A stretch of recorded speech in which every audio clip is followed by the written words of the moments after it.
તો ફટાફટ બનીને રેડી થાય છે આ ઢોકળા। તો આ રીતે બનાવી લીધા તો 10 જ મિનિટમાં બનીને રેડી થાય છે। તો પોચા રૂ જેવા અને જાળીદાર રવાના ઢોકળા। તો આ રીતે બનાવી લેજો, બહુ ટેસ્ટ।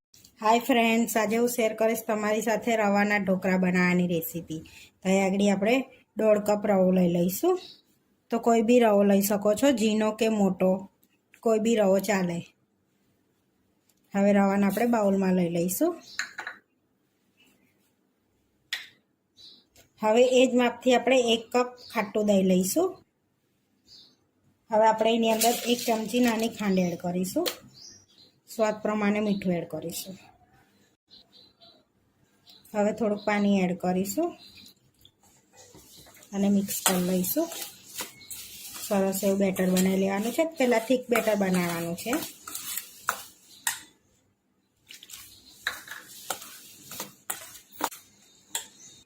હવે આ રીતે આપણે બેટરને થોડુંક થીક રાખીશું ઢોકળાનું। તો હવે આપણે એને 10 થી 15 મિનિટ રેસ્ટ આપીશું। 15 મિનિટ થઈ ગઈ છે રેસ્ટ આપે આપણે। હવે જોઈ શકો છો એકદમ સરસ રવો આપણો ફૂલી ગયો છે। હવે આની અંદર મસાલો કરતાં પહેલાં આપણે પહેલાં પાણી મૂકી દઈશું સ્ટીમ થવા માટે। હવે પાણી એડ કરી દઈશું આપણે। હવે પાણી ગરમ થાય છે, આપણે ઢાંકીને રવા દઈશું। પાણી ગરમ થાય છે ત્યાં સુધી બેટરમાં આપણે મસાલો કરી લઈશું। હવે બેટરમાં 1 ચમચી આપણે લીલા મરચાં અને થોડું પાણી એડ કરીશું। અહીંયા તીખા છે એટલે 1 ચમચી મરચું લીધું છે મેં લીલાને। લીલું મરચું 1 ચમચી લીધું છે।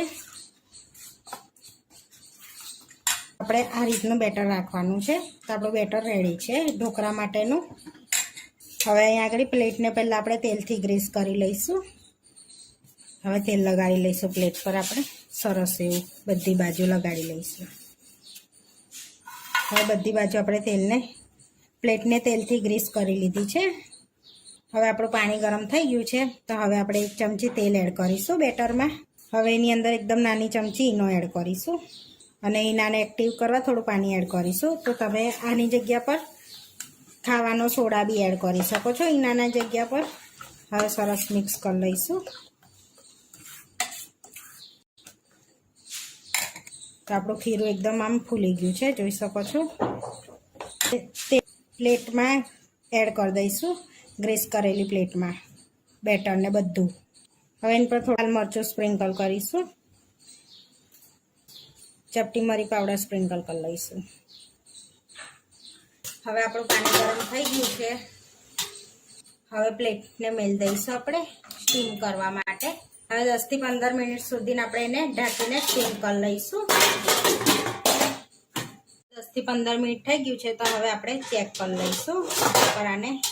તો ઢોકળાને ચેક કરવા માટે આ રીતે ચપ્પુ એડ કરવાનું છે। તો ચપ્પુ એકદમ ક્લીન બહાર નીકળે એટલે આપણા ઢોકળા રેડી છે। તો ગેસ બંધ કરીને આપણે ઢોકળાની પ્લેટને બહાર કાઢી લઈશું। તો અહીંયા આગળ ઢોકળાની પ્લેટને બહાર કાઢી લીધી છે। હવે આપણે એને ઠંડા થવા દઈશું, ત્યાં સુધીનો વઘાર તૈયાર કરી લઈએ એના પર એડ કરવાનો।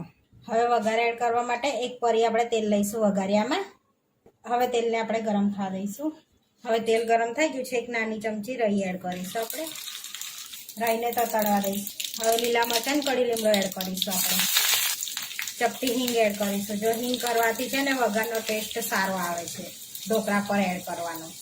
હવે ગેસને બંધ કરીને આપણે છે ને 1 ચમચી તલ એડ કરી દઈશું, જેથી ફૂટે ના આપણા તલ। તો આપણો વઘાર રેડી છે। હવે ઢોકળામાં આપણે કટ લગાડી લઈશું। તો પહેલાં ઊભા કટ લગાડીશું, હવે આડા કટ લગાડી લઈશું। હવે એની પર આપણે વઘાર સ્પ્રિંકલ કરી લઈશું, બધો વઘાર એડ કરી દઈશું। હવે આ રીતે બધે લગાડી લેવાના છે। હવે એની પર આપણે ધાણા સ્પ્રિંકલ કરી લઈશું આ રીતે। હવે એને સર્વ કરી લઈશું। તો હવે આપણે ઉખાડી લઈશું। તો જોઈ શકો છો એકદમ આમ ઢોકળામાં આપણે જારી પડી છે ને એકદમ પોચા રૂ જેવા ઢોકળા આપણા રેડી થઈ ગયા છે। હવે પ્લેટમાં આપણે સર્વ કરી લઈશું। ગ્રીન ચટણી સાથે આપણે સર્વ કરીશું। તો આ ગ્રીન ચટણીની રેસીપી મેં આગળ શેર કરેલી જ છે, તો શોર્ટ વિડીયોમાં જઈને જોઈ લેજો। તો આપણા રવાના ઢોકળા બનીને રેડી થઈ ગયા છે। આ વિડીયો જોવા માટે મારી ચેનલને સબસ્ક્રાઈબ કરો, લાઈક કરો અને શેર કરો। અને તમે જરૂરથી ટ્રાય કરો. ફરી મળીશું નવા વિડીયોમાં અને કોમેન્ટ કરીને જરૂરથી જણાવજો કે તમને આ મારી રેસીપી કેવી લાગી.